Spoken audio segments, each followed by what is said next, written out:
What's going on, everybody? This is CNC Gaming. My name is DC Capital. Thanks for tuning in. Make sure to like, share, and subscribe if you like this kind of content. We had another big news day in the world of video games. We had a Nintendo Direct today, the first one in over 500 days, 530 days if I am correct. And also we had some big news coming from Microsoft and some other side news coming from Stadia. So let's go ahead and get right into it. So to start off the Direct, we had a warning placed on the screen about how COVID might cause future delays in the games and release dates. And honestly, if we go a little bit forward here into the video, you're going to see that the games that were released, I don't know, it's not the biggest games, the biggest announcements. And I feel like leading it up this way kind of makes it a little bit lackluster because there's not really a big game that was really announced for quite an early delivery anyways. But moving forward, the first notable thing, they had a Super Smash Bros. Character revealed for a Xenoblade character. People in Japan were quite happy about this, though us Westerners didn't seem to be so excited about it. It seems like it's definitely the least hyped character reveal I've seen so far as far as the Western audience goes. Next up, we had Mario Golf Super Rush announced, release date of June 25th. This game looks to be one of the bigger games. We're gonna have motion controls, so people that are a fan of Wii-styled sports games where you actually hit it like you really have a golf club, it's gonna be somewhat like that, or you can also do it with just the button controllers and the sticks, if joysticks if you want. They announced a new mode called Speed Golf, which is where you're gonna play with other people, hit the ball, and you actually have to, everyone hits the ball at the same time, and you have to sprint forward to your ball to hit it again. That seems pretty fun. They also announced there's gonna be a whole story mode with your avatar, your Mii character, it runs through and does the story mode. So $60 Mario Golf game, overpriced, yes. Are people gonna buy it? Yes. Am I gonna buy it? Yes. It's a Mario game, so they know that people are going to manja up the Mario games. There's a lot of manja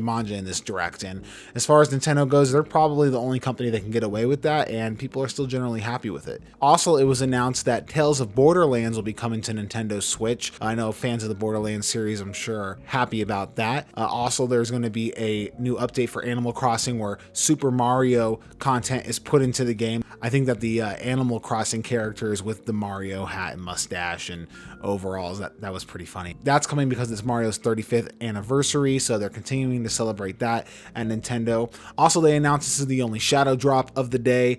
There's going to be a demo released right now. You can go get it for Project Triangle Strategy, I believe the game is called, made by Square Enix, and it seems to be a sequel to the Octopath Traveler, so people can check that out. Another thing that they mentioned that I think went over most people's heads, or most people didn't really pay attention to or are not talking about, but I think it's kind of a big deal, they only really had a sizzle title trailer for it, was Star Wars Hunters, and that's coming to the Nintendo Switch via Lucasfilms Games, which was just announced. Lucasfilms Games not too long ago.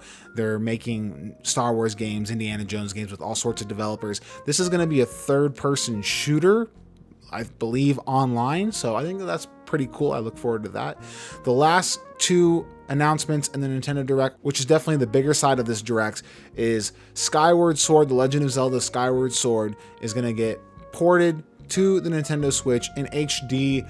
And they're going to have not only the normal motion controls, which have been updated a bit to work better from the Wii, but also, as many people were hoping, it's going to have button and joystick controls, so you don't have to play it with motion controls if you don't want to. My concern with this game is it going to be $60?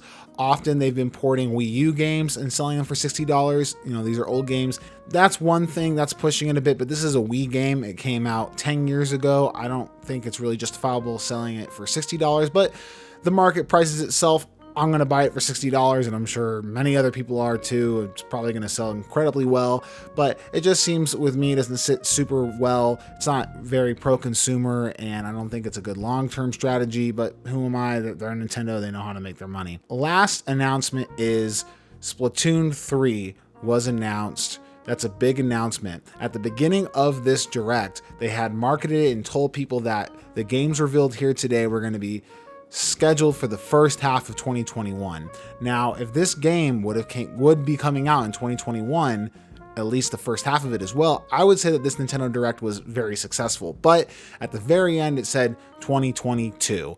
And I honestly think that this might be what they're referencing about the COVID delays at the beginning. It might could possibly even fall outside of that and maybe come to the next Nintendo Switch instead.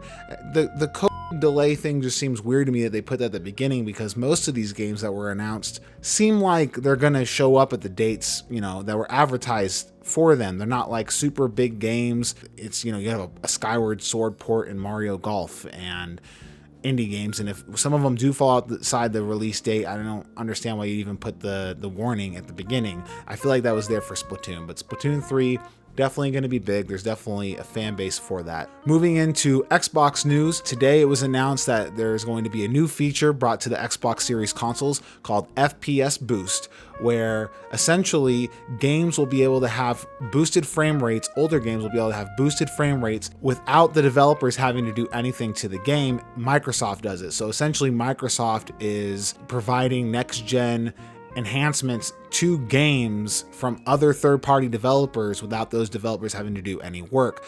A good example to that is there's a game called Sniper Elite, which did run at 30 frames per second and actually quite shaky below 30 frames per second, and is now going to run at 60 frames per second starting today. Another notable game is Super Lucky's Tale, which before on the Xbox One ran 30 frames per second and now is going to run at 4K 120 frames per second on the Series X. Super impressive. The developer didn't have to go and do anything about it. They said that over the next coming months, by the weeks, they will announce new games that will be getting these FPS boosts, and you can turn off the FPS boost if you want through the settings in your Xbox. So if you want to play the games with a lower frame rate, I don't know why you'd want to do that, but if you wanted to, you could. I think that going hand in hand, this FPS boost mode with Auto HDR mode is going to be quite awesome. Auto HDR mode is something that's only on the Xbox Series consoles, and it basically allows games that never had HDR programmed into them by the developers to get a AI synthetic HDR. I've played quite a few games now on Xbox with this Auto HDR, and you could never tell me that it was an AI fake HDR. It looks great. Honestly, if I'm being quite honest, I think I have more positive experiences with Auto HDR than developer programmed HDR in video games. Typically, you'll find a video game where the HDR doesn't work quite right and the developer didn't do a very good job on it. This AI made HDR does quite well. So you play super old games and they have now HDR added to them, so they're looking much more vibrant, more dynamic range in regards to lighting, and those colors really pop. And then add that in with this FPS boost where the game might have been 30 frames per second, but now it's 60 frames per second. You know, these older games have never played better, and I think that that's a great step forward. It's definitely something that nobody else does in the industry, and I think that it's a very pro-consumer move. Lastly, last bit of news today, Google Stadia, I guess there was a leak saying that they decided they were going to be shutting down their first-party development studios, which was announced about a month ago, but they had decided to do that when the news of Xbox buying Bethesda came out. I guess that they felt like at that point, the future of cloud gaming, they couldn't compete, and that Xbox would be too much of a powerhouse, so they decided to shut down their first-party development situation. So that wraps up all the news for today. This has been CNC Gaming. Make sure to like, comment, share, subscribe. Go ahead and give me your thoughts down below. Was this Nintendo Direct good? What do you think of FPS boosts in video games? Do you want to see that incorporated into other platforms like Nintendo and Sony? Sony does boost their own first-party games, but this is third-party games, and I think that that's going the extra mile on games that, you know, they really don't have to touch Microsoft, but they're going back and making sure they're working good, even if they didn't make those games.